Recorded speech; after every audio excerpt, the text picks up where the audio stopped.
السلام عليكم ورحمة الله وبركاته.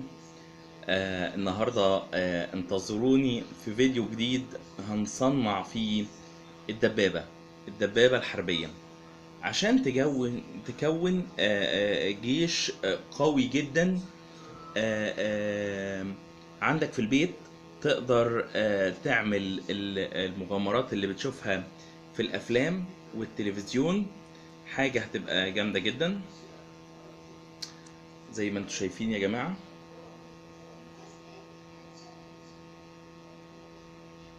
ادي الدبابة الحربية هنصنعها النهاردة مع بعض. انتظروني ان شاء الله في اثناء هذا اليوم. هبعت لكم الفيديو بتصنيعه بورقة بسيطة، وسلي نفسك وخليك قاعد في البيت.